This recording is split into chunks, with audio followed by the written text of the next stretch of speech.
بسم اللہ الرحمن الرحیم۔ السلام علیکم ورحمۃ اللہ وبرکاتہ۔ میں ہوں آپ کا میزبان سفینہ خان۔ آپ دیکھ رہے ہیں خوشبو سے معطر اپنا پسندیدہ خوشبو پی کے آپ سن پائیں گے حویلی کا اسرار کے طریقے سے، جو بلادہ کی راج کے طریقے سے سنتے ہیں۔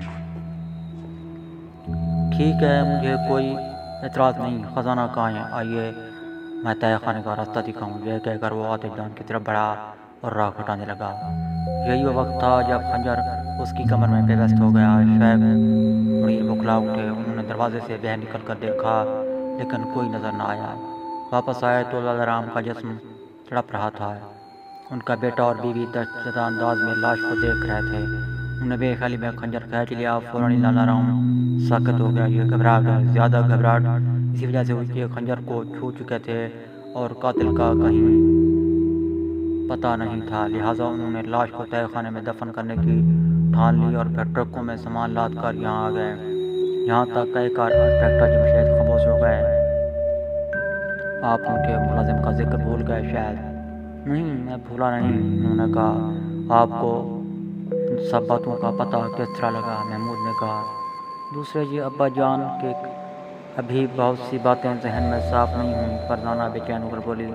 تو انہوں نے ابھی اپنی کہانی ختم کہاں کی ہے؟ بس ذرا سانس کیا لیا تم دونوں شروع ہو گئے؟ فاروق نے جل بن کر کہا۔ ہاں یہی بات ہے، میں جب شہر پہنچا تو تم لوگوں کی کوششوں کو دیکھا تو بہت ہنسی آئی۔ میں تم لوگوں کے ساتھ سائے کی طرح لگا رہا، یہاں تک کہ حویلی کے اندر بھی موجود رہا، لیکن حالات کا بالکل خاموشی جائزہ لیتا رہا۔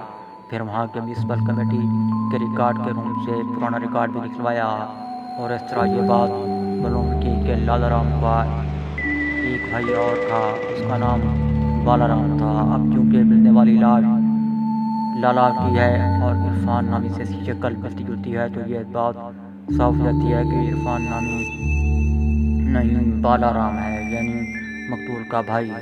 اور دراصل اس نے اپنے بڑے بھائی کو خنجر کھینچ مارا تھا۔ ان کے باپ نے دراصل خزانے کے بارے میں دونوں کو ہی بتایا تھا۔ دونوں خزانہ حاصل کرنے کے لیے ساتھ ہی شہر پہنچے تھے۔